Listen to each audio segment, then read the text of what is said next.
Hi, I'm Paula Vanderstel, and I'm the drama teacher at Lighthouse Christian School in Twin Falls, Idaho, and I'd like to welcome you to our presentation of the Beverly Hillbillies.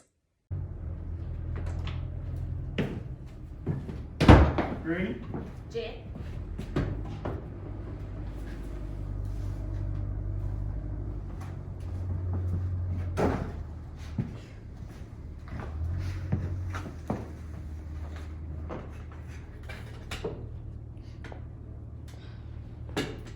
Jet, you gotta do something about that youngin' of yours. How'd that happen? Fighting with the bobcat. Get hurt? Well, I reckon so.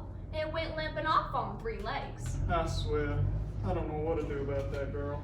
Well, the first thing to do is get her into a dress. She's getting too big to be wearing men's studs. Looky here, she popped off the button on her shirt again. What can I say? Ellie makers are so proud. With the shoulders thrown back. It ain't her shoulders that's popping these buttons. Oh, right, Pop. Up to the cabin, Ellie. I call myself Critter. What's she doing now? Climbing off the old island near the slough. Climbing? Wrestling bobcats. She's a fully grown up, rounded out female woman, and she's gotta start acting like one. One of these days the boy will come courting. They'd come a courting when she was 12. And what'd she do? She whooped the tar out of him. And that's what she still does. Only now she's 17. And she better be married. Another year, she'll be too old. She'll get herself a husband. She won't get one wrestling. Ain't no boy wants a wife that's gonna whoop him every day. You know, Granny, I've noticed something. It used to rile in boys when she'd whoop them wrestling, but now they've been standing in line to get a whoop. Howdy, Pop. What you got there? A stranger. Where'd you get it? Beat him with a rock. What fur? So he'd be easier to tow. He was skulking around down by the slough with another one. Same kind? No, the other one had a fancy city suit and a leather satchel. When I tried to beat him, put the satchel over his head and run. Sorry I missed him. They would have made a nice pair. Ellie, you can't keep them. Why not? I caught him. I'll keep him out of the smokehouse if you don't like him. You can't keep people like they's a dog or a cat. I had me dogs and cats before. I never had me a stranger. Look at him, Granny. He's cute. That there's no stranger. That's the fella from the petroleum company was around here last week. What's petroleum? I don't know. But he come up here, asked me could he do some wildcatting down by the old slough. I said, help yourself. We're glad to get rid of the critters. Then what'd he say? He just kind of laughed. But the laugh's on him. They ain't no wildcats in that slough. Heck no, it's too full all. Well, he come back about an hour later talking all crazy. Like what? He asked me for I forget what he called it, but he said it was a box on the wall that you could talk into, and they can hear you in Oklahoma. Poor fella, must be out of his head. Then he asked me for the nearest airfield, and when I told him I couldn't recollect no field setting up in the air, then he said the craziest thing. What? Said he was gonna fly to Tulsa. It's a bad thing to do, Ellie, hitting one of God's critters that ain't right in the head to begin with. What happened? Where am I? This is the Clamper place. I'm right sorry, stranger. I wouldn't have beat you if I knew you was crazy. Get him away from me! I've never seen a guy that can pitch a rock like that. What is he? The Mountain Mickey Mantle? I ain't a guy. I think it's just the same. That's a girl? That's a girl! Turner! Turner? Ah, there you are, Turner. I'm taking you to Turner. My name's John Brewster, Chief Counsel of Midland Oil. You don't look like a chief. Where's your feathers? My name's Jed Clinton. My youngin, Ellie Mae, and Granny Moses. Granny Moses. Not the Granny Moses. Who paints primitives. Well, I've whitewashed stars a time or two. Mr. Clampett, me and my company are prepared to make you a very generous offer on your land. Sell our home? Not that, if that's what it is. We want the swamp. Oh, there's so many derricks down there. Mr. Brewster, I gotta be honest with you. You can't grow turnips down there. He's right. That ground looks black and rich, but it's so greasy you could just squeeze the oil out of it. I noticed. Mr. Clampett, don't you understand? This is what we want. You are a very rich man. How big a rock you been away? No bigger than a papa.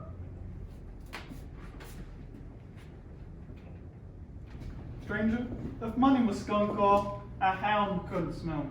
Sir, me and my company are prepared to change all of that. Simply by signing this piece of paper, you're a millionaire. Don't sign nothing, Jed. My old Uncle Ferdinand Slope, one time he signed a paper and the next thing he know, he was climbing up a hill in Cuba behind that feller with the mustache yelling, "Charge!" Good heavens, what's that? It's just Cousin Pearl and Jethro in their old truck. Grab some and hold on, they're headed right for us. Jethro, you stop pointing that truck in my cabin and slow down.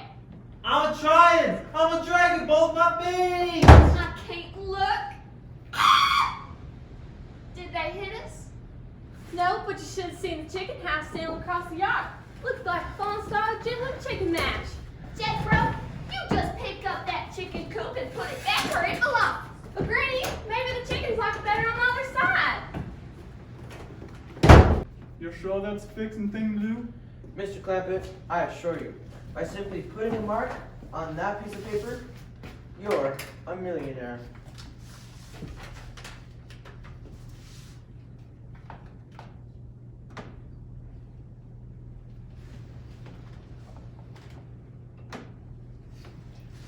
Congratulations, sir. Come on, Turner. I want to go back to the swamp and squish my feet in the slimy stuff again.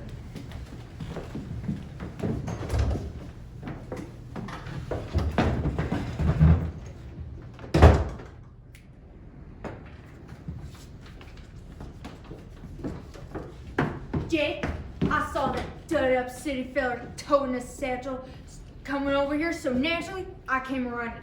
Never trust a man who totes a satchel. They'll slick you every time. Hello, Pearl. That was Mr. Brewster, Chief Counsel of Mill and Oil. Counsel? Them's fancy for lawyer. Them's the worst kind. They go to law school and study how to slick you. You didn't sign nothing, did you? Well, yeah.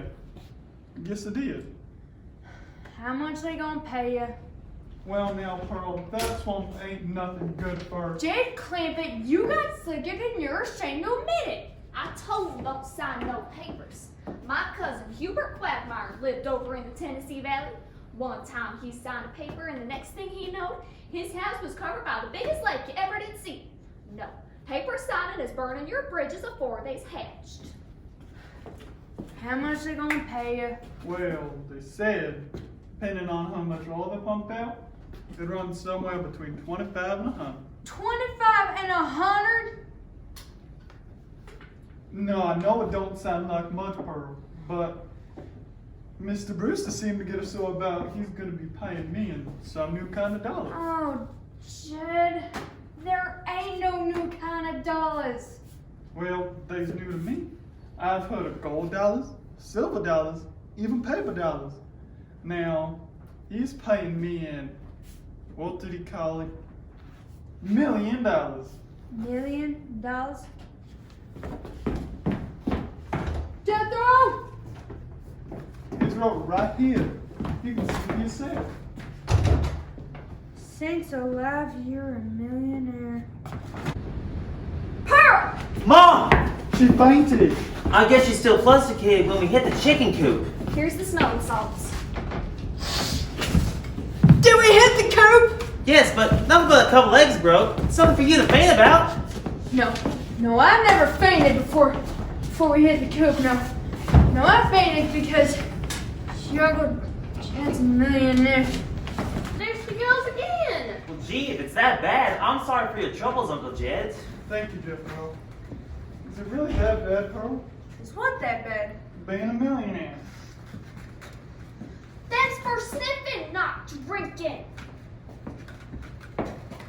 Jed, it means you're rich. Me? Probably the richest man in these hills. You can have anything you want, do anything you want, live anywhere you want. That's what Mr. Brewster said. You think I ought to move? How can you even ask? Look around you. You're 8 miles from your nearest neighbor. You overrun with coons, possums, and skunks. You have kerosene lamps for light, a wood stove to cook during winters and summers, and your bathroom is 50 feet from the house.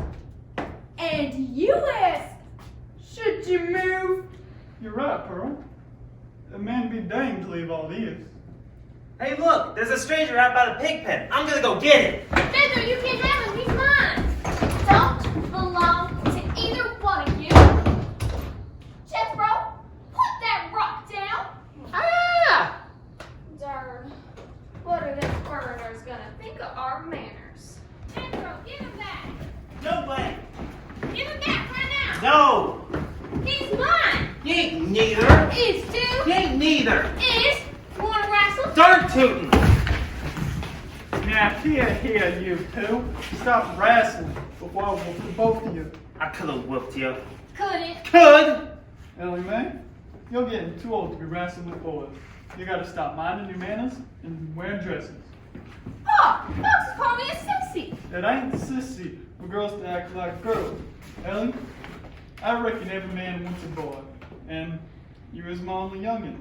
So, after your ma passed, I kind of, sort of turned you into a boy. And by the time your granny came to help out, you was already too wild to tame. And yeah, lately, she's getting more positive about it. You're right, pretty Ellie. Oh, Paul. You're a living picture of your mom. Turner? Turner? Are you in here again? Turner? What's happened? You can't have him. He's mine. I call him fair and square. Well, do something. Can't do nothing. Pearl drank up the smelling salts. Did that girl hit me again? No. This one got you this time. Man, they sure grow some powerful girls up in these hills. You shoulda oughta done that, Jethro. You need to start minding your manners too. You mean I gotta fix myself up and wear a dress like Ellie Mae? Jed, you will never fix up Ellie Mae unless you move her somewhere where they know how to girlify a tomboy like her. You're a city fella. Don't you think you should move? Well, he could certainly afford to live in the lap of luxury now. Like, he can move from this big pen to a palace. Well, the pig pen's not back. This one's the house. You can tell if it's got the curtains. You know where I would move if I was you? Wait, California. Horse feathers. If the good Lord wanted me in California, he would have put me in California. maybe he's just getting around to it. The book says he moves in mysterious ways. Well, if he moves me, then I'll go. But you and Pearl ain't budging me. And I know just the place in California. Beverly Hills. What they got in Beverly Hills, they ain't got right here. Millionaires. It's full of millionaires. Folks like me? And movie stars. And what? Movie stars. Remember when we watched the show over to Yerkes Falls and we see Mary Pickford and all the curls? Well, I bet she still lives there. Might even come visit with you. I could visit with Winona Clapsaddle. She lives right over the creek and she's got curls as good as anybody. You like it, Granny. It don't get cold there. What don't get cold then? Nothing. It don't got no snow or ice. Well, this is all so rich, why don't they tote him in? They don't want it. That's why it'd be good for Granny. Remember how last winter she slipped on the ice and broke her hip? I was limping for 2 days.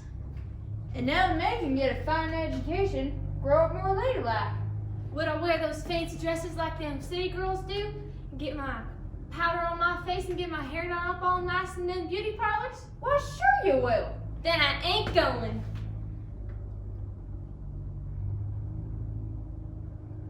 That'd be good for her. Granny, she said it herself. Might could be. And Jethro can drive you out in my truck. Oh, I couldn't let you do that. Jed, we're kinfolk. What's mine is yours, and what's yours... But it ain't right for Jethro to be missing out on school. Oh, it's all right, Uncle Jed. They ain't strict in the 6th grade. The 6th grade? That heavyweight in the 6th grade? Yup, I go to Oxford. Oxford? That big yellow bus tows me up to Oxford over Molehill Creek every morning. Oh. You've always been so good to us, Jed. Why, I'd be right mean if I didn't lend you Jethro in my truck. And I could come out in Beverly Hills and visit and drive back with Jethro after my visit. And did I tell you about the oranges out there? I reckon maybe moving is a good notion for Ellie Mae's sake, but is Beverly Hills the only place? Where do you live, Mr. Rooster? Tulsa? Maybe you can find us a place in your neighborhood. That way, we know some neighbors. No. You would hate Tulsa. Hotbed for tomboys. Well, Beverly Hills is the place for you. your water's good enough for me. Ellie man, go pack your duds. They say a quick change is easiest. Yes, Pa. Then, Sil, you're going to Beverly Hills, I reckon so. and you'll take Jethro? Sure we will. Don't you want us to? Of course I do. I'm just worried about him. All them city girls out there. Jethro's such a good-looking boy. So much charm and sex appeal. Boys take after their mamas, don't you think? I wouldn't know. Me and my wife have all girls. Jethro, take Granny's rocker. How are we gonna find a cabin in Beverly Hills? I know a man by the name of Milburn Drysdale. He's the president of a big bank over there. I'm sure he'd be happy to put your account into his bank. But as long as I'm at it, I'll be putting my money there too. Fine.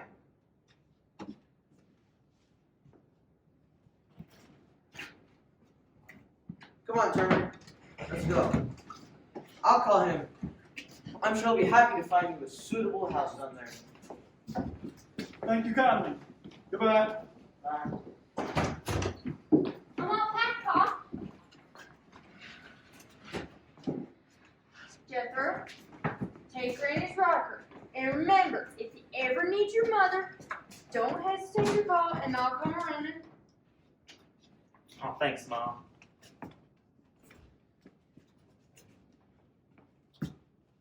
And Ellie, if you ever need help, fixing your clothes and all that, don't hesitate to call and I'll come. Bye, Cousin Pearl. And Jake, for you, I dropped everything in. Goodbye, Pearl. Come on, Granny. And Granny, don't go straining yourself in your new house. If you ever need help, settle it down. Don't hesitate, and I'll just come running. Pearl, I lived here a spell of years. Maybe after we go, you can move the pigs in here. This place does have the curtains.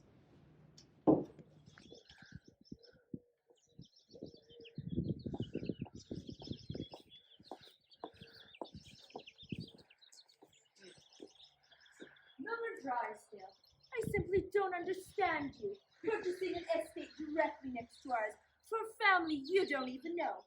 What reason can you have for such an action? I have 25 million reasons, Margaret, and they're all deposited in my bank.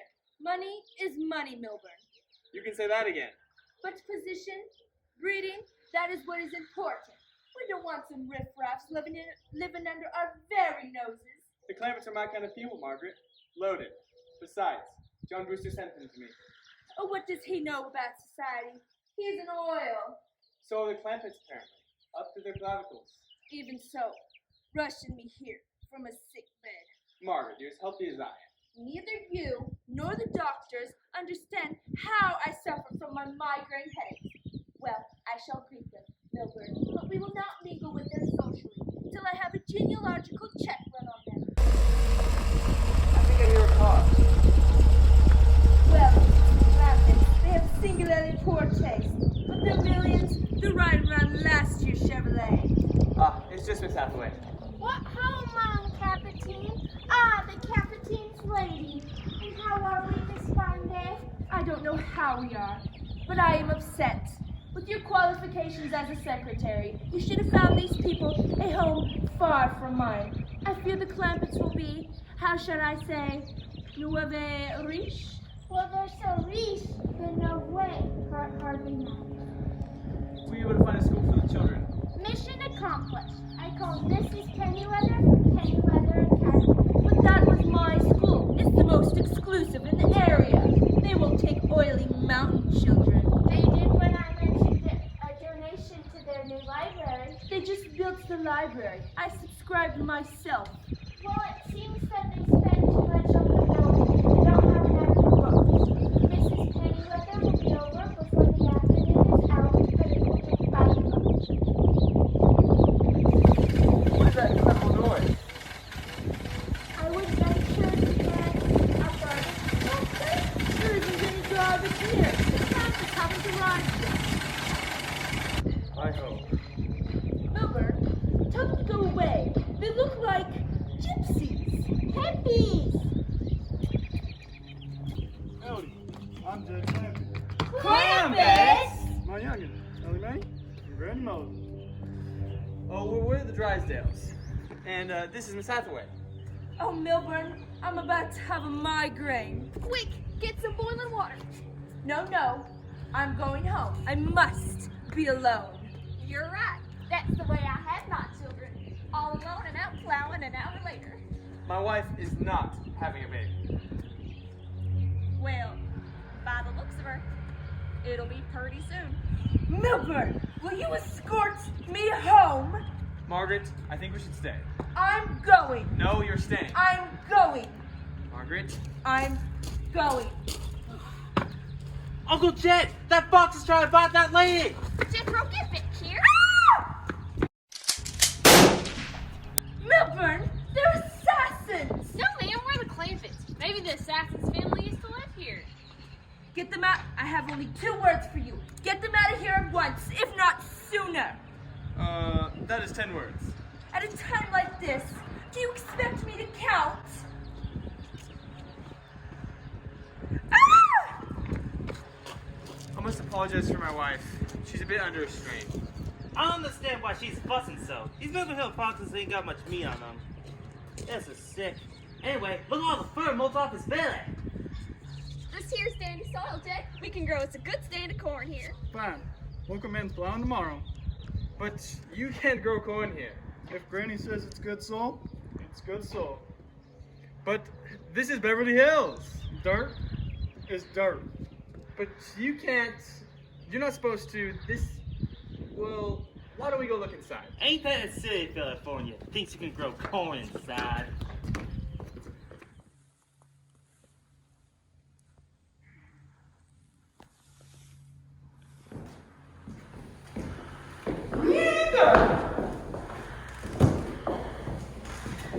This is the biggest bunch of indoors I ever did see. Not what you'd call cozy. That table looks so spindly you couldn't set a meal on it.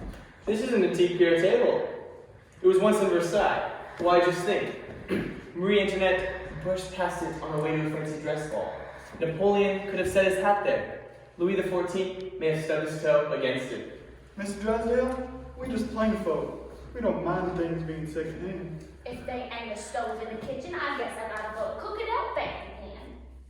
The kitchen's out that way. I completely stocked the freezer for you.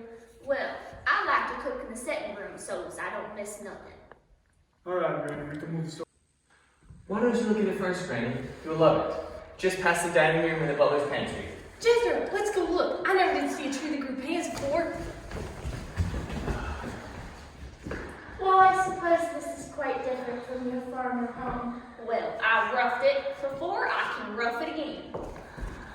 But this is one of the finest mansions in Beverly Hills.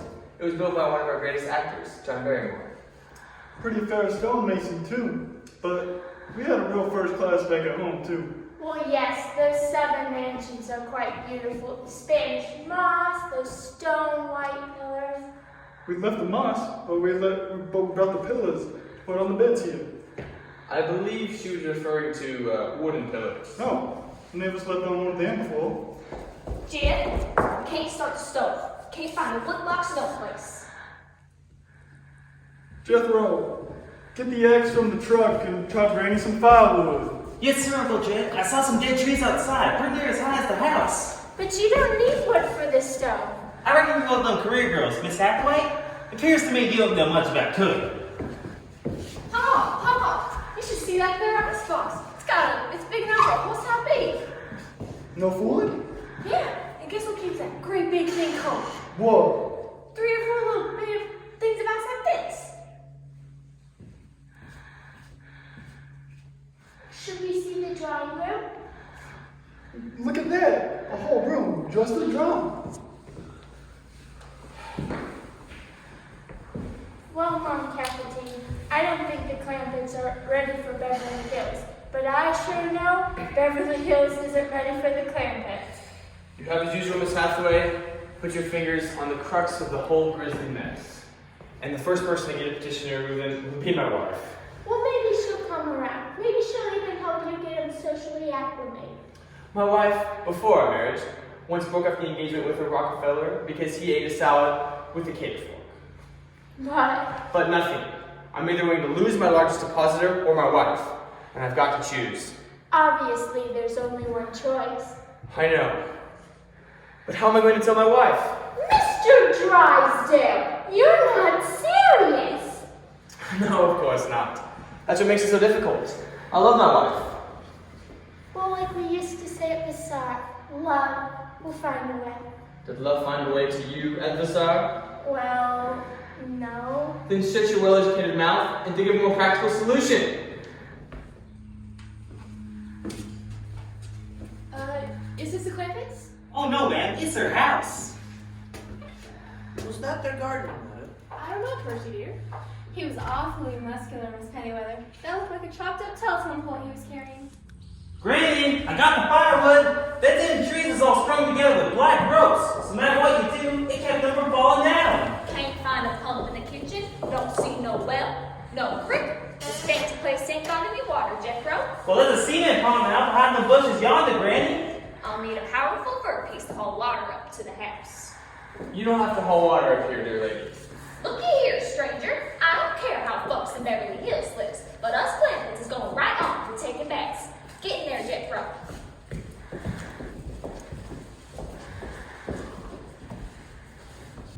What did you think of the upstairs? It's like a whole other house up here. Well, in any event, this is obviously their home. Quite suitable and a perfect setting for Pennyweather Academy students. Judging by the size, the Clampets must be very wealthy, Madam. Exactly. I've kept the Pennyweather Academy the finest school in Beverly Hills by restricting my students to brilliant or the rich. But all the students are rich. My standards for brilliance are very high, Gloria. Now, while our new library is a fine state architecturally, It doesn't have any books. and we know how books can add to the library. So, I want both of you doing everything you can to make the Clampets feel like contributing to the atmosphere of the school. Now, shall we go in? With our heads held high. Holding a banner with a strange device, Excelsior! Oh, Percy, know you're an English teacher. Stop quoting. How do you do? Oh yes, I'm Miss Hathaway, Mr. Drysdale. Charm, and the Clampets? Are they the residents? No, ma'am. Beverly Hills now. I meant the staff should be here. I saw the gardener and this, I'm assuming the handyman. Back home, they said I was one of the handiest. This is Mr. Clampett. Charm. Is this Mr. Clampett, the millionaire? The basic bunny. Well. This is one of my students, president of the student council, And my son Percy, the English instructor. How do? And tell me about your group children. Well, there's my youngin, Ellie Mae.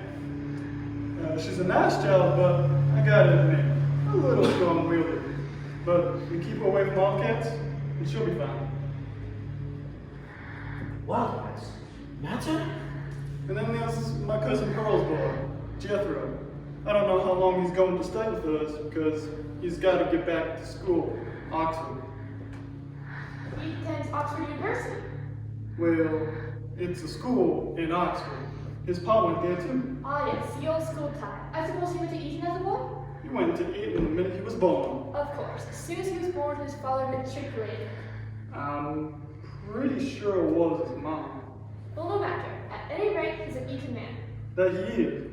As a matter of fact, he won the Eton championship. Oh, how marvelous. What was he a champion of? Eton? Yes, I understand that. But what was it? Cricket? Oh, no. Crawdad. Crawdad? I don't even think Jethro eats cricket. Oh, I meant, here's the young man himself. I ain't a young man, but thank you for thinking so.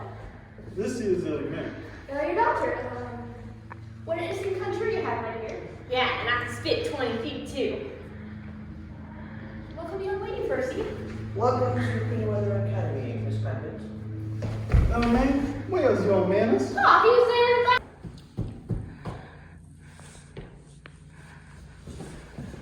And this is Jethro. That's the Oxford student? As a matter of fact, he stands at the head of his class. Astonishing. Oh no, man. Them desks are way too small for me to sit down.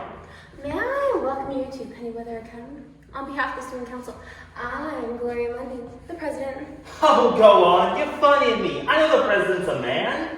Oh, I never met a boy with so many muscles, who had a sense of humor with so many muscles. Gloria! I'm not even sure if to be comfortable with Pennyweather. They could read a lot of books in the library. But would people like this make us an out? Sure we would. Granny will make you anything you need. You just gotta give up having it. Don't you just love your new home? Why, it's so big and there's just 4 of you. You must each have a big bedroom suite. I guess we do, darling. Milburn! Escape at once! What are you talking about? The fire! I've tried to phone, but the phone's gone dead. So I sent the butler for the fire department. Fire? What fire? Guess Granny got one going. Why don't you all stay for supper? Granny will make you a mess of grits and skin pasta. No, I won't. Can't cook nothing in there, Jed. The meat in the storage bin's all froze solid. I put dandelion greens in the sink to retch in the sink and ate 'em up. And I can't get nothing but smoke from that darn city stove. It don't dry over down. Look at that, Granny. Sure is a real hometown welcome, don't you think?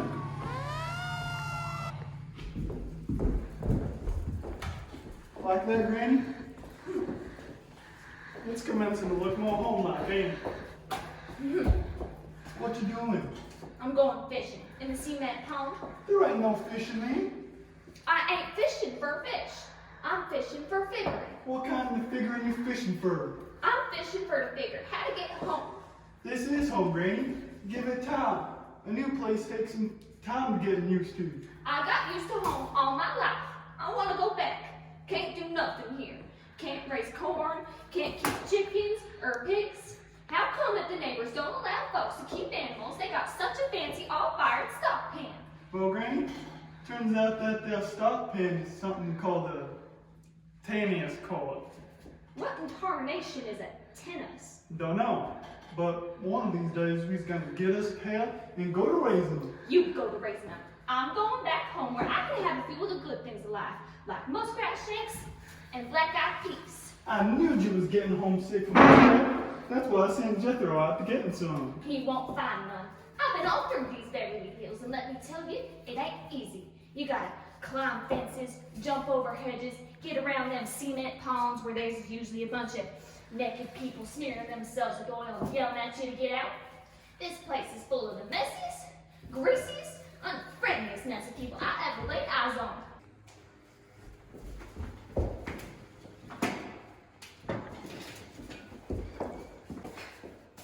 I have to Jed. Granny? Jethro, put your clothes on. Why, if you had bear grease on you, I couldn't tell you from a name. Awesome Glory and Ella Mays are going swimming. Well, Ellie Mae says go ahead. She popped out her first 2 suits and now she's working on her third. I thought you was fixing to get Granny some muskrat, Jethro. Oh, that's my fault, Mr. Clement. I told him all the furries were closed. And besides, I didn't want to let him out of my sight. Oh, go on, Gloria. You're funny to me. I saw you in the school snack bar with that Frederica Collins. Oh, shucks. That were nothing. We were just having an intellectual discussion. She's fascinated by my intellect. Well, let's go down to the cement pond. The pool. The pool. Well, why do you keep saying it like that, Percy? Well, if you're so unhappy, Percy, why are you being Ellie Mae? It's mattered. She says if I want to keep my tenure, I better deliver some books. That's another reason I don't like it here.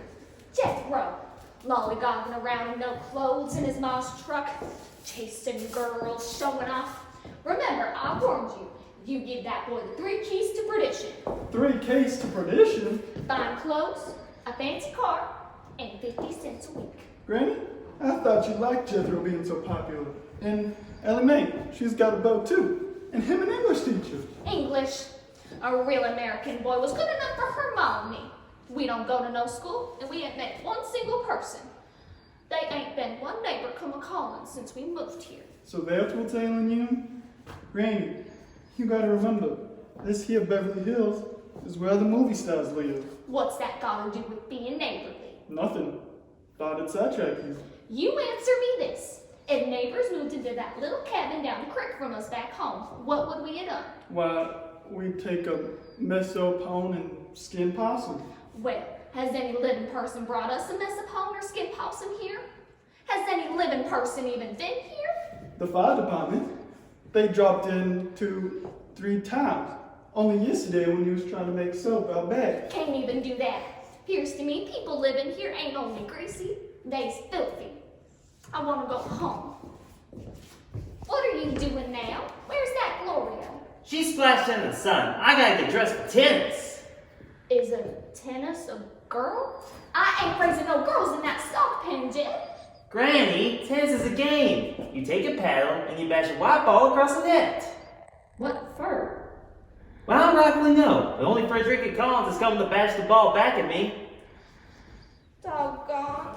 I don't feel like fishing for figuring anymore. That boy is girl crazy, and it's you that'll reap the harvest when the seeds of temptation is trampled on by the little foxes. Because as the rod is spared, so is the twig bent, and them that dances gotta pay for casting the first stone. I don't know what she said, but she sure could stir a camp meeting with you. Doggone! There goes that music again. Jethro, do you ever figure out where that music comes from? No, sir. Every time I go looking for it, there's always someone at the door. Doggone! There it goes again. It never fails. Let's go see who it is. Howdy, man. Howdy. I reckon y'all don't remember me, do you? You look familiar. I just can't quite place you. Remember the Fetty family that lived back in Possum Ridge? Of course.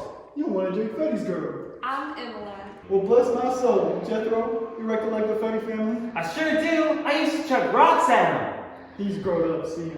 And so is she. Well, come on in. We's mighty pleased to see you. Jethro, where's your manners? Emmeline's tied. Yes, sir, Uncle Jed.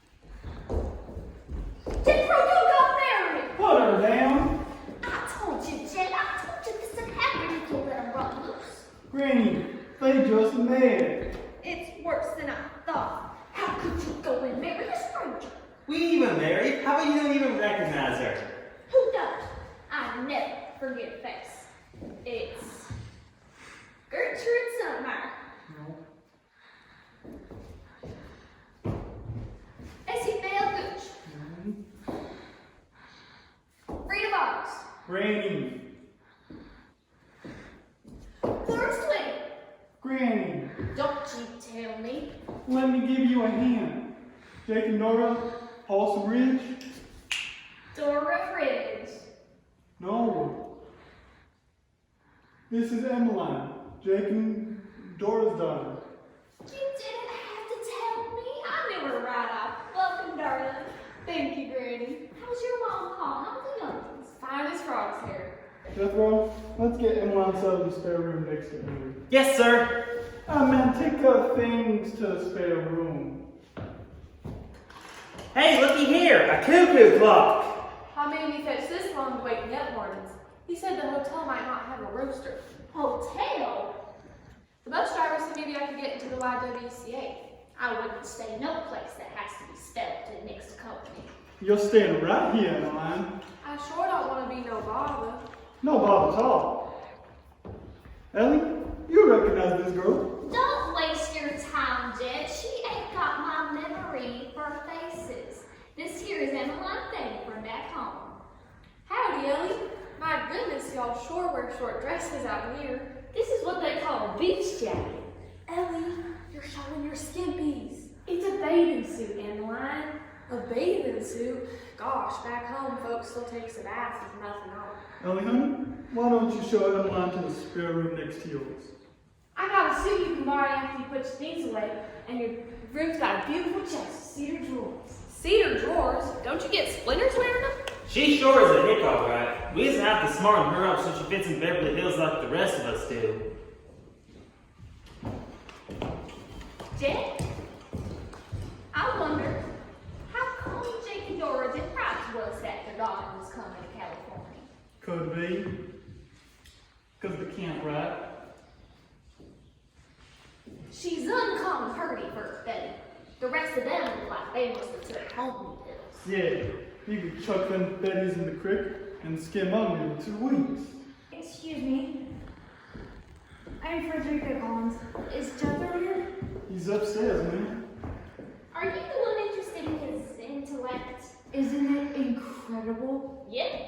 I'm a psychology major. I've never seen anything like Jethro before. I plan to use it for my thesis. Maybe you think I'm old-fashioned, Jed, but when a girl hardly out of her swallowing clothes can say that before a respectable woman, it's time for us to get back home to the decent folks back home. Just remember, don't burn your bridges before you take a stitch in time. Good heavens, this place is a psychological hotbed. I just need to write that down. Don't pay Granny no mind, man. He's just a mite off her feet. Jethro, there's someone here to see you. Be right there. Tell me, man, how did you find Jethro's mind? Well, I haven't yet, but I keep looking. I'm sure it's there somewhere. Hey, Frederica, you ready to bash the ball? Certainly, Jethro. I find physical activity helps increase his attention span. It sure do. He was 52 inches round the chest last time we measured. 2 inches. While he's walking, we can have another one of our intellectual discussions. Marvelous. What shall we discuss? Literature? Philosophy? The theory of relativity? Oh no, man. I can never talk about my kinfolks behind their backs like that. Ah, there's Jethro. Oh, even Mr. Drysdale? Ma'am? No, Burns. Why? You know why, Margaret? For the same reason I've made Mr. Clampett director of our bank. We must keep them here. They're our largest deposit. Please try to act interested, neighborly, friendly. I am your wife, Milburn, not an Academy Award actress. Mr. Drysdale, Ms. Drysdale, why don't you come on in, set a spell. Oh, we couldn't possibly stay. We dropped in to be neighborly. Well, that sure pleasures me, ma'am. Folks around here ain't so friendly. Their husbands aren't bank presidents.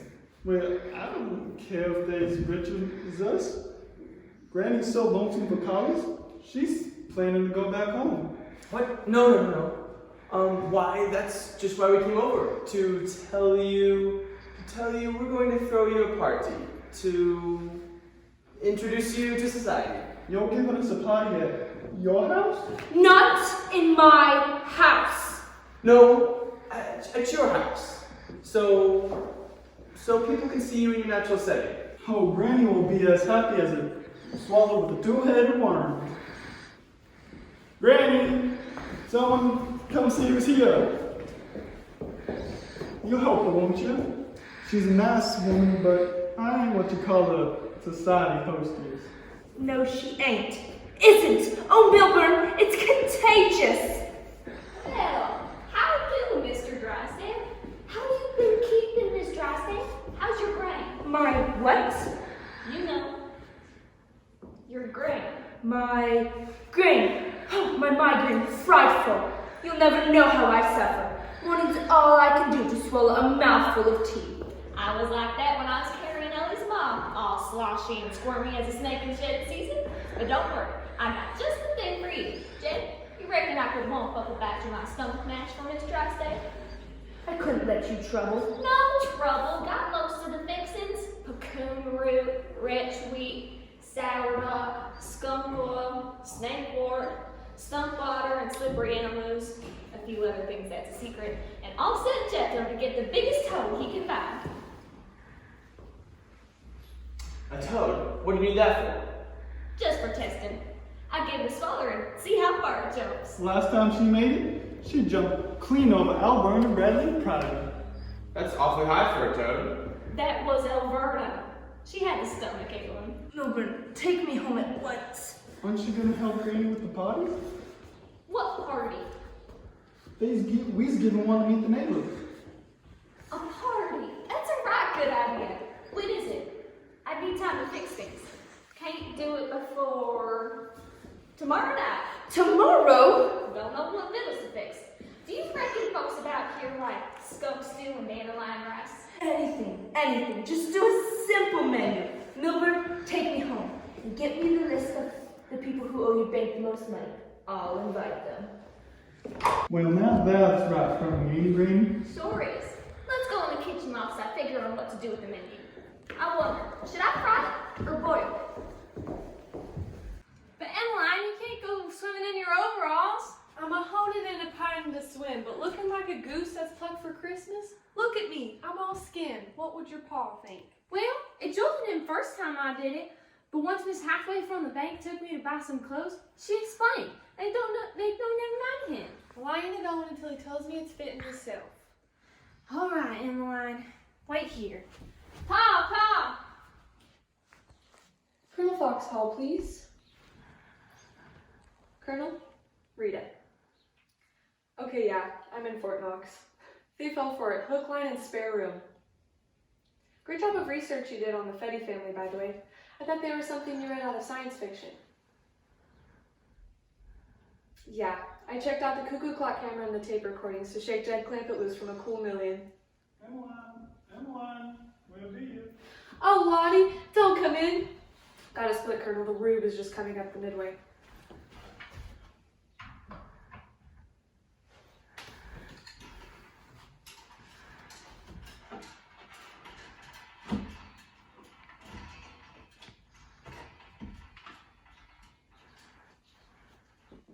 Emmeline, it's just me, Jed Clampett. No, I can't let you see me like this. I just wanted to come up here and say it's all right to go swimming in a swimming suit. Oh, Mr. Clampett, it's you. Well, yes, ma'am. Oh, gracious, the bare lenses is showing. I'm so ashamed. Don't call to feel ashamed, Emmeline. Things different out here than they's back at home. Please let me go to the YWCA. No, just stand right here. Oh, don't do that, Mr. Clampett. Don't do what? Don't close the door. Well, leave it open. Oh, I trust you, Mr. Clampett. Honest, I do. You remind me so much of my dad. That's funny. He ain't about 5 feet tall. That's a fact. I reckon he wouldn't much more come to hear on you. Miss Emmeline, I think you and that clock is both wound up too tight. I'll take it down and fix it. Oh, don't do that, Mr. Clampett. It's all right. But the bird keeps coming out in cocoon. Maybe it's mating season. Miss Emmeline, I think you best forget about going swimming and get yourself some rest. You're right. I'm feeling a mite poorly. Oh, thank you. You're such a nice man. Yonder, and there it goes again. Emmeline, aren't you going swimming? No, I'm gonna get dressed and take my cuckoo clock to be fixed. I thought you was fixing to take rest. Not anymore. I feel like $1 million. I guess I just don't understand girls anymore. I'll explain for you, Uncle Jed, when I get the time. I got me a dance date to go with Groovy Monahan. Groovy Monahan? What about them other 2 girls? It ain't fitting to be quoting 3 girls at one time. Oh, shucks, Uncle Jed. A guy like me, with all the interests I got, one purely ain't enough. What do you mean? Well, Gloria is all for romance, and Frederica exercises my mind, and Groovy says I got 2 left feet. I'm the only boy strong enough in Beverly Hills to keep up with her. Oh, she's as cute as a groundhog in the grass fire. Well, boy, one of these days, we's gonna have us a long talk. That's a good idea, Uncle Jed. If this comes up, you let me know. Jethro, could you drive me down someplace where I could have my clock fixed? Oh, I got me a dancing date, Emmeline. Won't take long. I saw a camera store about 2 miles down the pike. You can't fix a cuckoo clock in a camera store, you poor dumb country girl. Well, let's just go see. All right, Emmeline, you're pretty, but if you want to fit in Beverly Hills, I'm gonna have to smart you up. That might take a long, long time. Oh, heck no. When we first came here to Beverly Hills, I was just as big of a hick as you are. Excuse me, Chief. There's a Colonel Foxhall here to see you. Has he got an appointment? No, but he says it concerns $1 million. Then he's got an appointment. You can come in, Colonel. Thank you, my dear. Colonel Gaylord, member of the Foxhole. At your service, sir. Always a pleasure to meet someone who can use the magic phrase $1 million with authority. Yes, sir. I believe I would be conservative at valuing the contents of this portmanteau at $1 million. Quick, Miss Hathaway, a deposit slip? Oh, I'm not depositing. I'm withdrawing. What do you mean withdrawing? How can you withdraw when you don't have an account with my bank? Well, sir, Mr. Clampett has, and it's $1 million of his I plan to withdraw. You afraid of Jen Clampett's? Never met the gentleman. Miss Hathaway, what's the idea of letting this southern fried phony into my office? You said he had an appointment. You said he had $1 million. Throw him out. Mr. Drysdale, sir, before you make any rash decisions, what does this look like to you?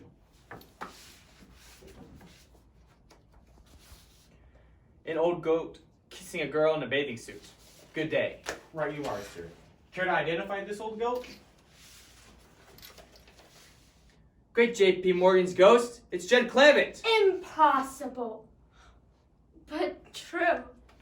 Here are some others you might care to pursue. They tell the age-old story of a sweet, simple country girl lured into the mansion of a Beverly Hills millionaire. Lured by Jed Clampett. To be more precise, abducted. Picked up bodily and carried in by Mr. Clampett's nephew, a self-admitted Hollywood playboy. Playboy? Jethro? Once inside, this frightened maiden pleaded to be allowed the sanctuary of the YWCA, but her plea fell on deaf. Crying hard in years. Well, Granny seems a little hard of hearing, but... Another accomplice? The Clampett's seemingly friendly daughter enticed this poor child into putting on the flimsy finery of a seductive siren. Are you sure we're talking about the same Clampetts? The most seductive clothing they wear is overalls with a hole in the knee. Whereupon these pictures clearly illustrate this poor child was subjected into the unwanted embraces of that Blackwoods Bluebeard. That's not a Bluebeard. He just doesn't shave every day. Jed Clampett couldn't possibly. But he did, and the scars upon the soul of this sweet, simple maiden can only be erased by time, and $1 million. I don't believe this. These pictures are rigged. Obviously. If you do not believe your eyes, you'll have to lend me your ears. Oh, Mr. Clampett, it's you. Well, yes, ma'am. Oh, gracious, my bare limbs is a-showing. I'm so ashamed. No call to feel ashamed. Things is different out here than they is back at home. Please let me go to the YWCA. No, you're staying right here. No, let her go! Oh, don't do that, Mr. Clampett. Don't do what? Don't close the door. For heaven's sake, leave it open. For let us close the curtain on this tawdry drama, for there is a lady present. Where? Miss Hathaway, you. Oh, yeah. I've been treated as slave so long, I forgot. Shall we say 1 million? This is out and out extortion. The old badger game. Miss Hathaway, call the police. Mr. Drysdale, sir, you lack the imagination, but I believe Mr. Clampett is a director of your bank. So? Should I suggest tomorrow morning's headlines? Commerce Bank Director in Love Nest Scandal? But no one would believe it. It would be profusely illustrated. Miss Hathaway, cancel the call. That cashier's check can be made out to Colonel Gaylord Merriweather. That's 2 R's, Foxhall.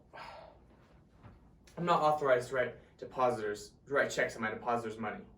Well, then you have to escort me to the Clampett's mansion. Now. We wait outside a moment. Delighted. A pleasure doing business with you, sir. Madam? You're not taking them to the Clampetts, are you? I'm on my way over there anyway, for their party. Besides, where else could I take them? The police station? The notoriety would not only ruin Jed Clampett, but other innocent victims of the depraved conman. Namely, me. Please finish typing the correspondence before you head home today. Yes. And this is Eloise Van Rensselaer Stokely Smythe. How do? You're as welcome as bacon grease in the poison ivy season. I beg your pardon? Come here and try some of these horse hors d'oeuvres Miss Drysdale showed me how to warm up. Daisy's fish eggs and curdled milk. Margaret? It's alright, Eloise. Caviar and sour cream. I don't take to it much myself. It tastes like salty tapioca pudding. Then we can say June? Sure we can, Gloria. June. Now you say it. June. Great. Let's get back to stomping and working up an appetite. Oh, Jethro, you're adorable. I purely am. Darlings, I'd like you to meet Jed Clampett and Granny. Mrs. Oglethorpe, her husband is the president of the United States Shipping Company. Don't seem like they'd be much call for that. For what? Shipping the United States. Appears to me it's pretty shot down where it is.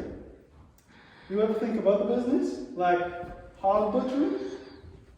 Well, folks always need some ham.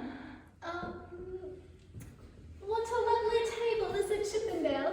No, just chipping. Percy, you must be more aggressive. Go find her. The girl's heiress. Probably the best opportunity we shall ever have. I know she's rich and is rather pretty, but she was born with a silver pitchfork in her mouth. Percy, you can't expect an old woman like me to support you forever. How do you act like a man without another woman to support you? Where are the children? I reckon Ellie's still primping. And there's Jethro with that group Monahan. She sure is a strange one. She never stops dancing.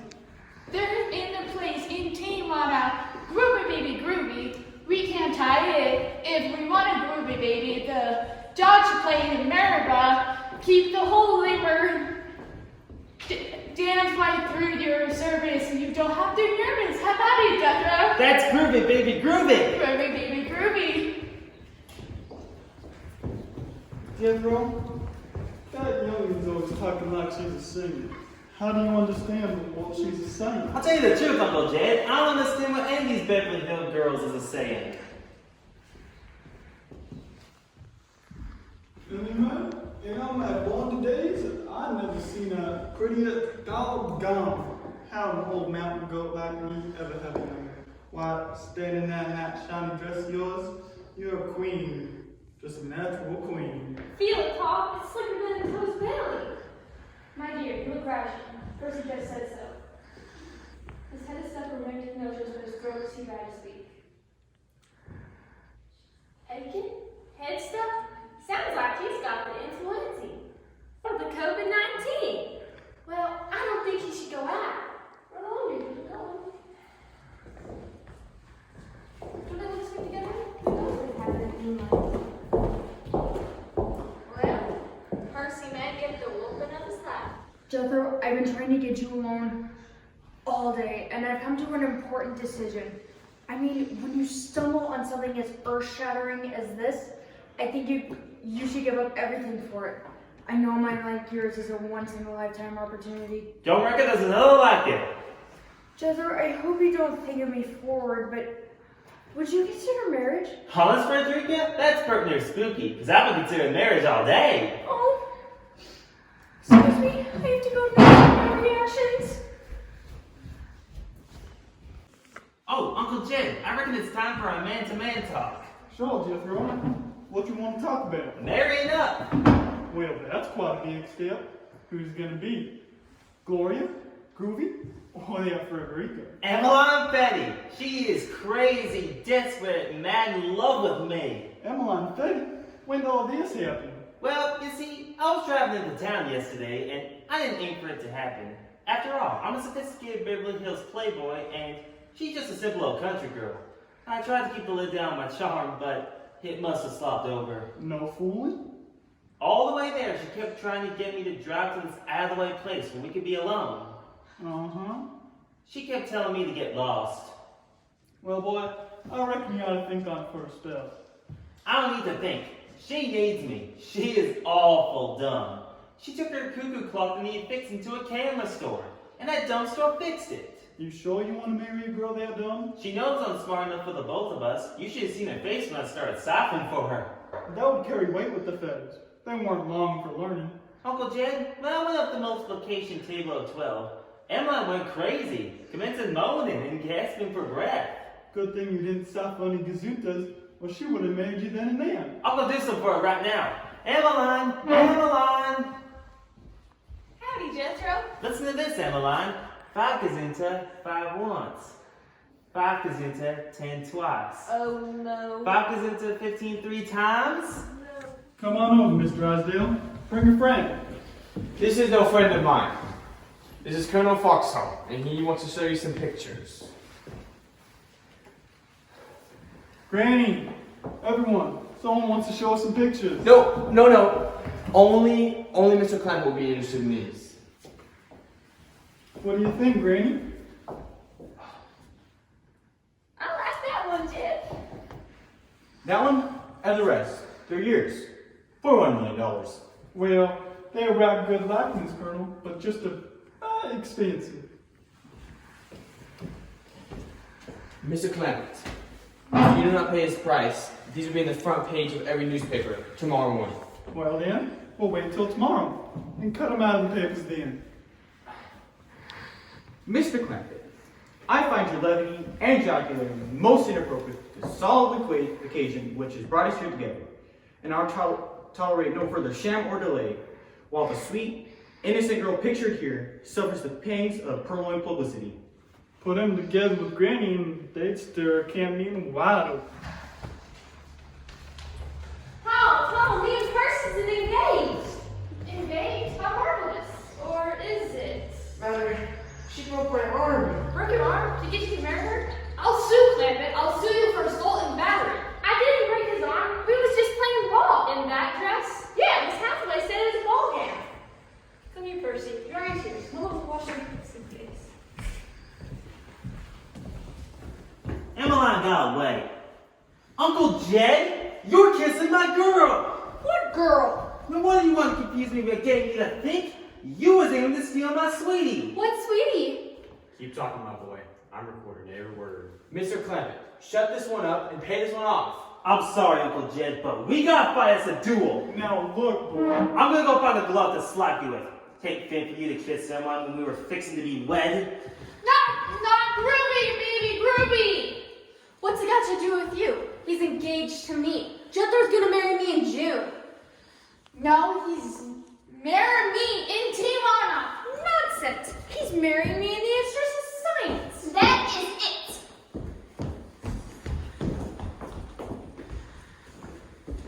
Jed Clifford, I'm packing my bags and I'm going home. But Granny, This ain't no fitting place to raise youngins. Ain't you had enough? Nobody comes to call unless they's hogtied first. Ellie Mae's spoken for by a dudded up mama boy breakable, and his mama's fixing to sue you, and Jethro's fixing to fight you a duel over one girl, and him's engaged to 3 others. 3 girls would marry that idiot? Oh, Emmeline, I don't have a glove with me, but would you marry me throughout the duel? How's the deal, Colonel? All over but the caching. Then get lost. Hot dog, she still loves me.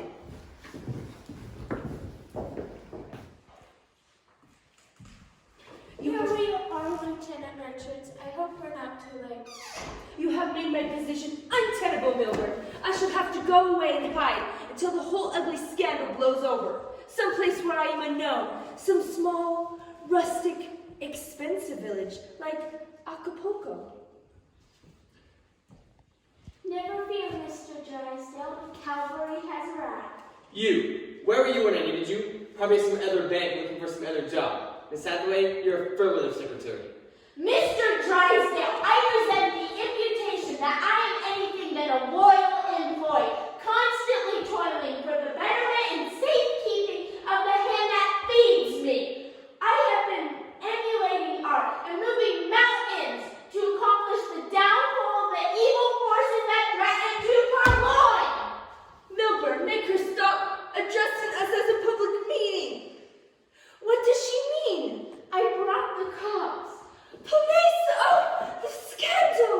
What difference, Margaret? Everyone knows already.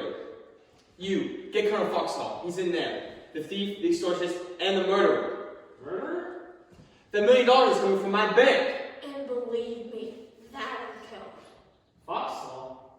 Probably no alias. Do you have a picture of him? No, but here's one of the girls. Oh yes, Rita Rio, alias Country Cake. She's one of the cleverest girls on the confidence racket. When I nab her, she'll go to jail. Police! Jail! That means the press! It spells social ruin. Now, I may not only be out with the in-crowd, I may even be in with the out-crowd! Oh, my migraine! Go with her, talk to her, and calm her down. What should I tell her? Lies! No! I will not spin your deceitful web. Would you rather be an unemployed secretary or a spider with a raise?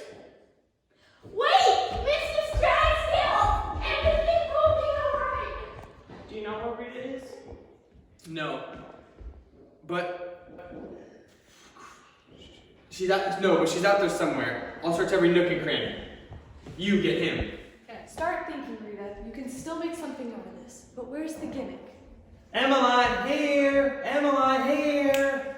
The Clown Prince. That's it. Yes, Jethro? There you are, Emmeline. Where you been? Been hiding. From whom? The police. What for? Well, they think I was just trying to trick y'all out of some money. You? A dumb country girl? Trick us? That's a laugh. Ain't it though? Everybody knows that the Fay family is the dumbest, tackiest, homeliest bunch in the hills. I know. Don't go beating yourself about it, Emmeline. For someone who comes from a box of coals, you ain't such a mess. Thank you, Jethro. And as for being dumb, you gotta remember, next to me, Burton or anybody look dumb. Gee, I wish I was smart like you. Then I could figure out how to get away from the police. I'll think of something for you. Oh, would you, Jethro? Of course. It'd be a shame to let my intellect go to waste. Besides, you're gonna be my bride. I'll just sit right down here and get thinking. I think very well sitting down. Now, let's see. Gee, I sure do appreciate this. Jethro? Jethro? Oh, did I think of something? Yeah, you talked in your sleep. Well, what'd I say? Well, you said the police was looking for a dumb old country girl. So I ought to sneak up the back stairs and put on one of them fancy city dresses Ellie Mae said I could borrow. That way I look like a sophisticated city girl and the police will never know it's me. Hot dog! And that was just when my brain was a-coasting. Imagine what would happen if I put that sucker in high gear. Plumb scares me to think of it. Come on, sneak out the back stairs. Now remember, Jethro, you gotta keep all this a secret. Come on, let's get back to dancing. I got a new work from the Nashville Nitpickers.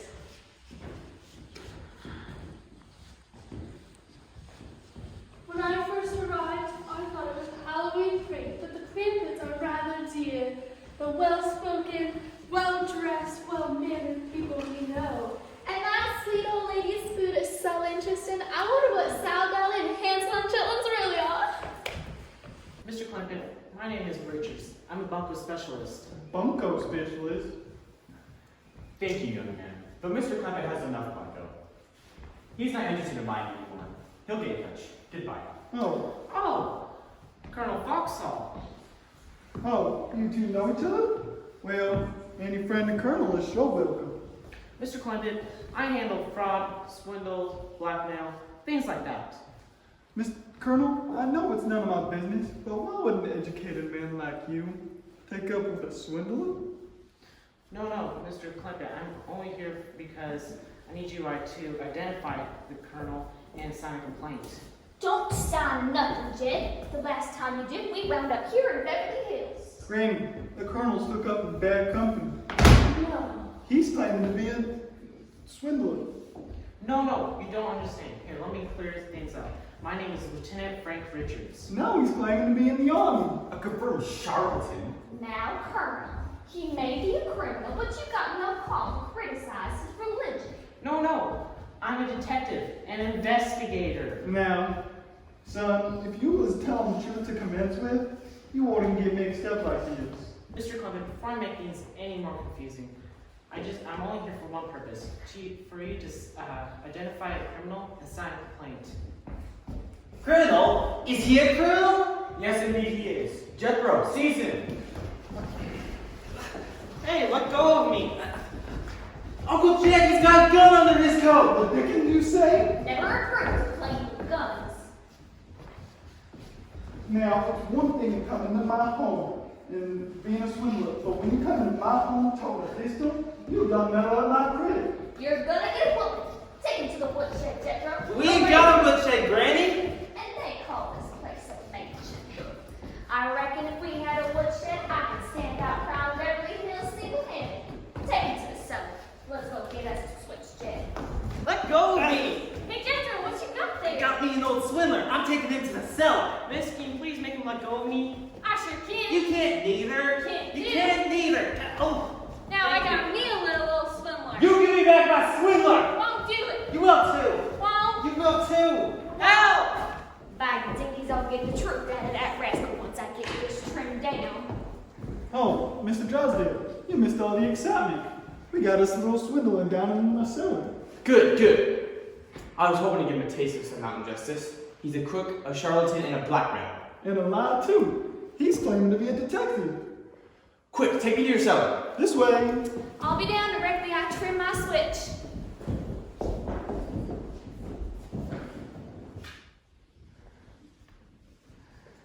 Why, Colonel? Where do you think you're going? Why, I was looking for you. Huh? What for? I wanted to be alone with you. Ever since I laid my eyes on you, my heart became a prisoner. And now all I can think about is Granny. That's enough. Did I say something wrong? Yeah. Call me Daisy. Ah, Daisy, the loveliest flower of the field, as of these soft, delicate hands. She loves me. She loves me not. She loves me. She loves me not. Do that pedal again. She loves me. That's enough. Quit while you're ahead. Now I must say farewell. Where are you going? I must flee the hounds of injustice that are now baying at my heels. But I shall triumph this moment, however, carry me through all eternity, the memory of your beauty and a love that has never been. Now hold on, Colonel. You don't wave the fry pan under my nose. Now don't go running off with the pork chops. Hey, there's the swindler. Arrest him. Don't lay a hand on my Colonel. You're a colonel? I don't need a prisoner on this heart. Ain't I, gay boy? Indeed you have, Daisy. Have a pedal. Looks like Granny's got a fish on the line. Granny, the colonel's going to jail. Oh, no, he ain't. I've been waiting my ears for the sugar, and nobody's putting the lid on the bowl. Look at that rascal. He's going at it like a corn on the cob. Yeah, and I ain't about to let him eat and run. Gaylord, two's company, but that is ridiculous. You and me is going for a stroll in the moonlight. You're letting him get away. He'll escape! He ain't going nowhere. Granny done buttered up that old man's paws. Mr. Clement, if you'll just sign a complaint.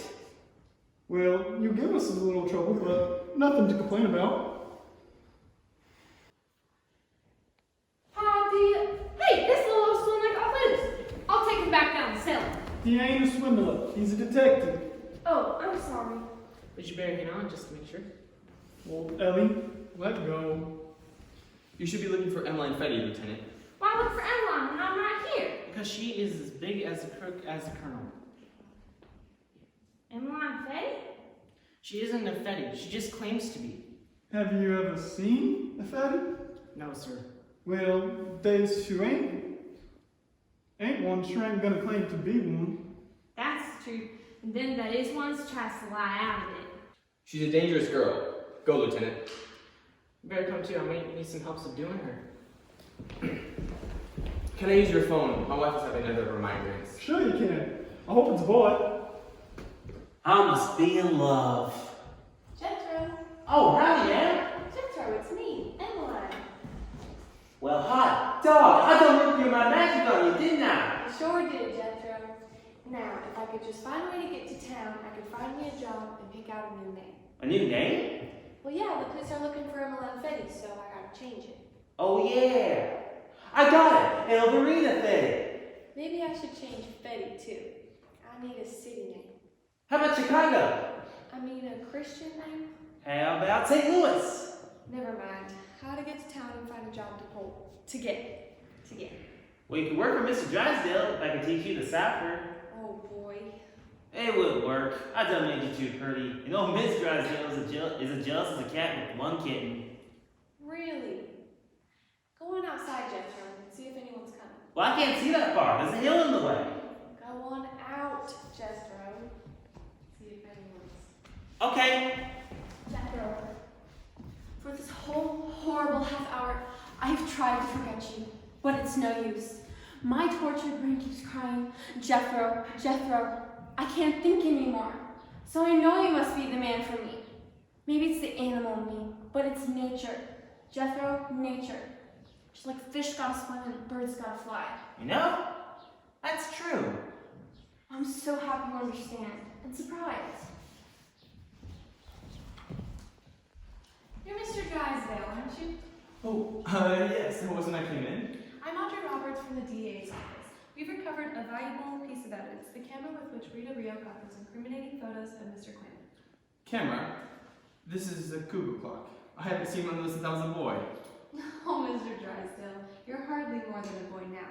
You see, the camera is concealed inside this cuckoo clock and is activated by means of this electronic triggering device. Poor, simple, trusting Mr. Clampett. I wish I would have been there. I would have spotted it sooner. Really? Yes, as a bank president, you have to be able to judge character at a glance. Gee, I wish I had your sophistication and intelligence. I just can't imagine how Rita Rio got Mr. Clampett to be photographed in those incriminating poses. Well, you must remember, Mr. Clampett is a simple man of the hills, naive and unsuspecting. Just the opposite of you. Well, of course. Well, it looks like she must have set the camera there and held the trigger device on her person. How unscrupulous. And then she must have thrown her arms around him. Like this. Oh, yes, yes, something like this. And then I see, because you explained it, then she kissed and triggered the camera like this. Oh, yes, something like that, yeah. It isn't too hard to figure out. Well, it's really a simple trick once a real brain has figured it out. Kiss, trigger the camera, that's it. Well, I'm always glad to be of service. Oh, you were. Thank you so much. My pleasure. Be sure to let me know how things develop. There should be a development very soon, and we'll keep you in the picture. And talk about police brutality. Groovy baby groovy. I did that can blues. Groovy baby groovy. With all the chicks swing around the school. Groovy baby, groovy. I let live, forgive. I'm telling you, Jack, I'm taking back. Groovy baby, groovy. Groovy baby groovy. I beg your pardon. Were you addressing me? Groovy baby, groovy. Groovy baby groovy. Is this some kind of new game? Groovy baby, groovy. Groovy baby, groovy. Groovy baby groovy. You gotta keep up with the times. Can't have a stuffy image.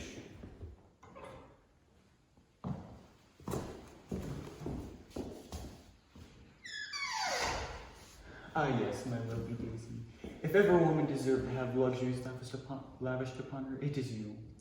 If I had but the ways, these fingers would glitter with diamonds, this wrist would gleam with silver, and this brow would be crowned with a tiara of platinum and pearls.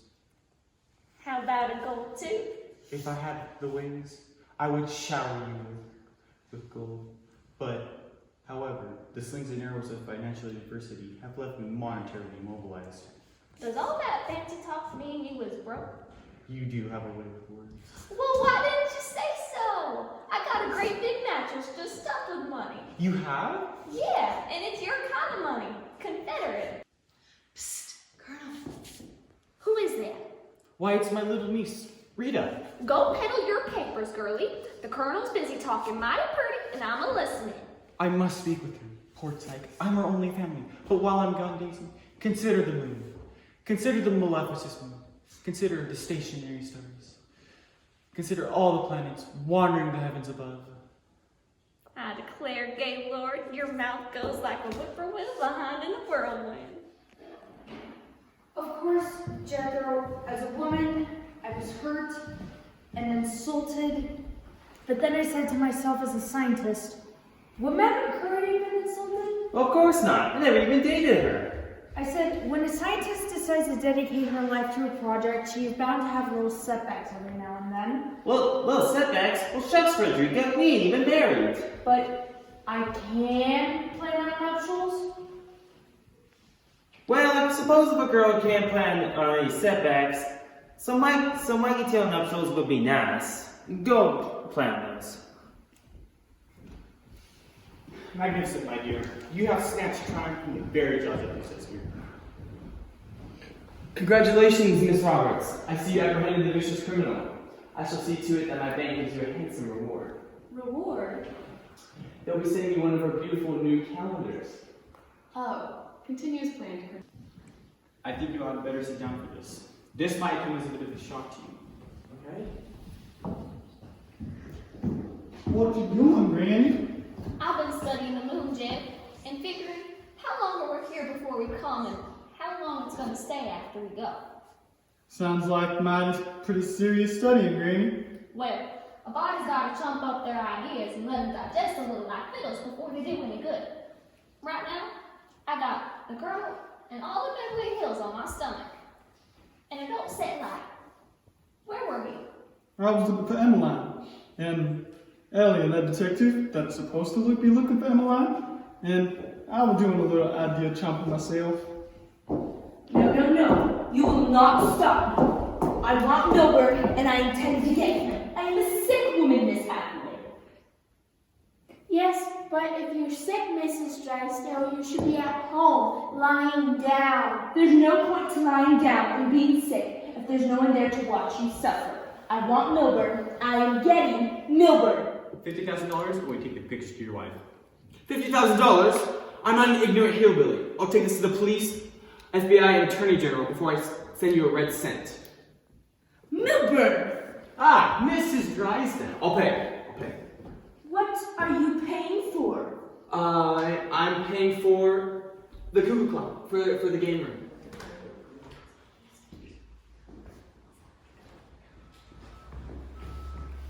Ellie Mae, where you been? We was in Frank's car looking for Emmeline. Driving around the street? Didn't have to. Frank's got eyes like a hawk. He can recognize folks 5 miles away. We parked up on a hill called Mulholland Drive. Watched the whole town. That's what you call reconnaissance, sir. It's what we call sparking. Person, you can't possibly marry a girl like that. Oh, it's okay, Miss Pennybutter. I decided I don't want to marry everything anyway. I've decided that Beverly Hills has so many cultural opportunities. I gotta wait and get married when I'm old. Say 20. You'll sue for breach of promise. Oh, Matcher, you're being ridiculous. It would have never worked out anyway. Ellie Mae, you're a sweet girl. Too bad. Might not invited him for so long. You're right, Ellie. I ain't gonna get married neither. But Jethro, you promised me! Jen, you just gotta have a talk with that boy. I decided it's unfair if I devote myself to one, so I've decided on my life's calling. Well, good. What's it gonna be? Atomic scientist or fry cook? Neither. I'm gonna open me a charm school. Charm school? You mean one of them there places that takes a scarecrow and turns her into a dead bar? You don't know nothing about that. I sure do, Granny. Look what I did for Emmeline. Good luck with your mouth. Well, I guess I could take these two down to the station house and book them if somebody will just sign a complaint. If you try to arrest me, I'll put this whole group down around me like a house of cards. What's in the cuckoo? Pictures. Now, no one's buying no pictures, and no one's going to jail, and no one's paying no $1 million. Wait a minute. Decency demands that you pay restitution to that girl. Now, Colonel, come off of your stone. The way I see it, these pictures belong to Miss Emmeline, and she belongs to me. The code of these hills demands that I make an honest woman of her. After all, I don't see her in the skimpies. And I ought to marry her. Miss Emmeline, I hope I can make you happy. Happy with you? We'll leave in Jethro's truck, be mad in Snyder Swamp, and have a honeymoon on Hogwash Falls. Well, with 50 million and living in a place like this. Oh, we ain't living here, darling. Granny wants to move back home, and I think we should. There's a little old shack behind Possum Ridge where Jake and Dora used to live. I know you want to be near them. They's practically adopted mom and pop. What? And Granny can teach you to skin possum and boil soap. And if I'm gonna go back to a simple life, I know best. You gotta be out of your skull. Now read it. Think carefully. 50 million. Not me. I'm going, Miss Caper. You want the 50 million? You marry Granny. Marry Granny? Game Lord, I accept. Rita, wait for me! You want me to go after them? What for? Rita tried to slick her jib, but she couldn't. And I don't know why the Colonel was buttering me up, but heck fire. Been so long since anybody did, I purely enjoyed it. You gotta allow as a liven up the party. Margaret, it's been a divine party, dear. So original. I'm having a little do Saturday. Please bring the crumpets. Well, toodaloo, but I do hope you'll join our table at the Hunt Bowl. Join it to what? I mean, join us on the 20th. That's right, friendly. It is pleasure us to come with you. But Granny, I thought you was fixing to go home. Well, I figured on it. But if they can keep things this exciting in Beverly Hills, I'll stick around. Heck, fire, I'm too young to be buried in them hills. And besides, I gotta go hunt balls with my girlfriend on the 20th. Well, good night. Ain't nobody going. I ain't had me a single dance. Jethro, turn on the music machine.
it's time to say goodbye to Jed and all his kin. They would like to thank you folks for kindly dropping in. You're all invited back next week to this locality to have a heaping helping of their hospitality. Hillbilly, that is. Set a spell. Take your shoes off. Y'all come back now, dear.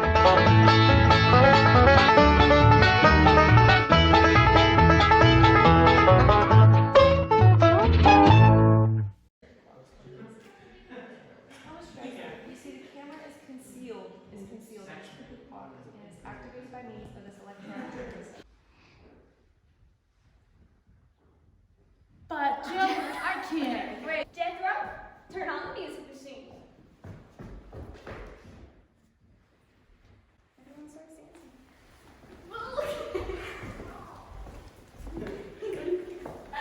Oh yes, Rita Rio, alias Country Kate. She's one of the cleverest girls on the confidence track. When I nab her, she'll go to jail. Police! Jail! Come in! Did we wound up here in Beverly Hills?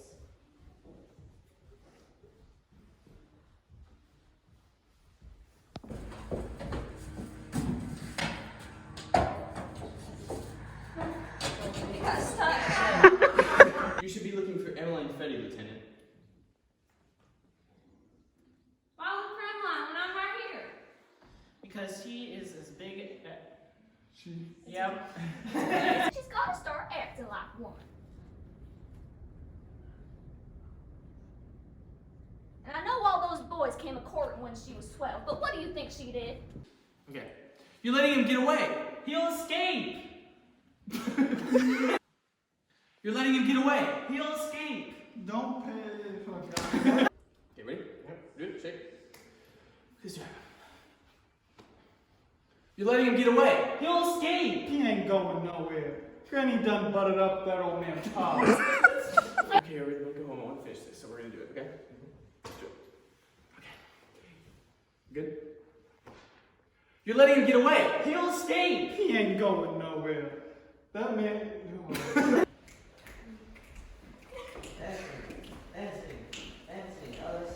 Like we're all on a different beat. You should probably have this playing.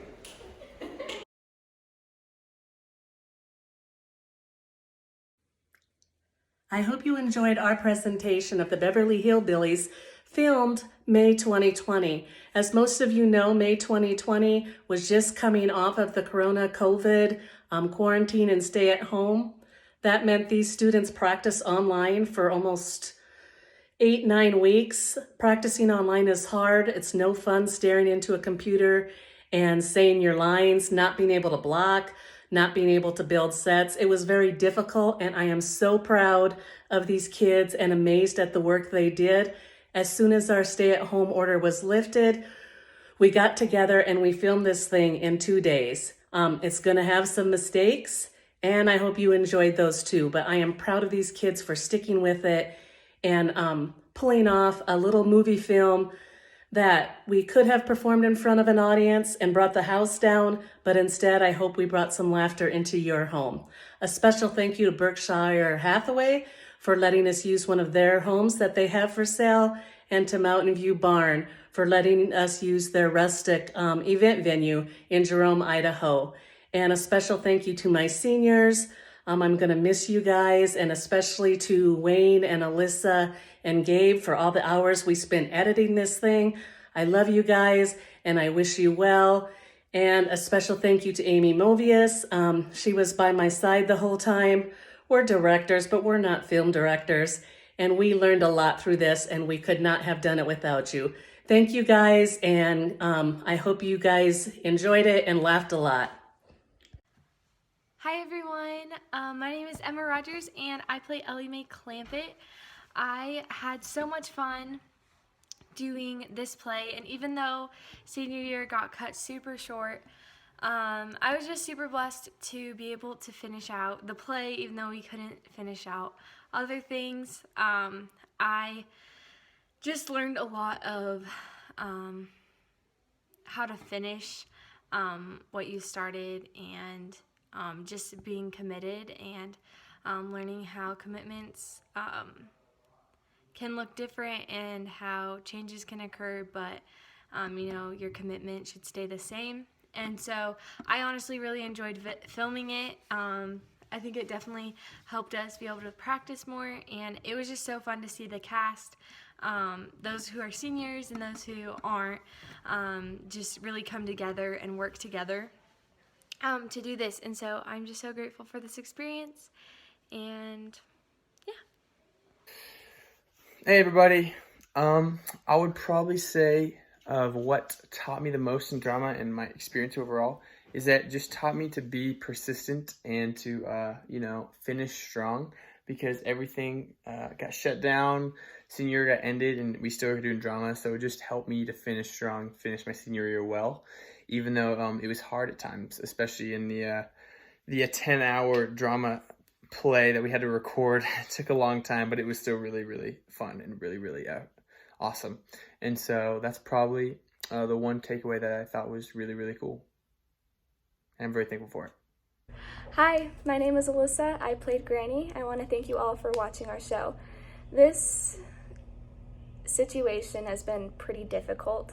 I wanted my last performance as a senior to be in front of a big audience, and I wanted it to be big and grand, because growing up doing theater, that's how it's always been, live in front of an audience, and I wanted my last performance to be like that. I wanted to have a final bow, but due to coronavirus, I didn't get that opportunity. But the cast continued practicing online through Google Hangouts, and we put this show together in a matter of 2 days, and I couldn't be more proud of it. It may not have turned out exactly as I originally planned, but in the end, God came through, like he always does, and I am so grateful that we got this chance.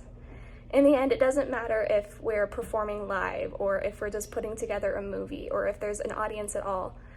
I think what's mostly important right now is that we had the opportunity to reach out and give people an opportunity to smile and laugh during this really hard time. And I think that's really, really important. My name is Gabe, and I play Jethro. Thank you for tuning in to the Beverly Hillbillies. When we first started this play, I was ready to give my best performance ever, because this was going to be my final year at Lighthouse, final year in high school, and final year doing drama with people who feel like family to me. But then, as we all know, COVID-19 happened. But we continued practicing, and eventually we started filming the Beverly Hillbillies. It's hard to think that we pulled this off. We worked so hard to make this. And we had a lot of fun doing it. And now I hope that you all enjoy it. Thank you. Hello, my name is Wayne. I played Jed Clampett. In this play, it was really fun to do drama for over my past couple years of being a senior. And so, in just doing this felt super cool, because last year we got the whole new auditorium and stuff, and then doing it this year was so new. It was awesome, and I just feel like that I'm not saying this like every play should be recorded on set, but it was a whole lot better. It was a whole lot better of a feeling than just out on stage and just acting it out with a terrible backdrop. I feel like actually filming it on a set was dope. And so if anyone ever has the chance to like act out something on set, that's like, it was the best thing ever. And because this whole social distancing thing, it made it just that better, because we didn't see each other for like a long time. And so when we actually saw each other, and it was a long time, but it was a fun time. And also during this quarantine, I can work on my own stuff and get to be closer to my mom. And so, yeah. Hi everyone. So, I want to say thank you for being patient with us, and I'm gonna really miss the drama.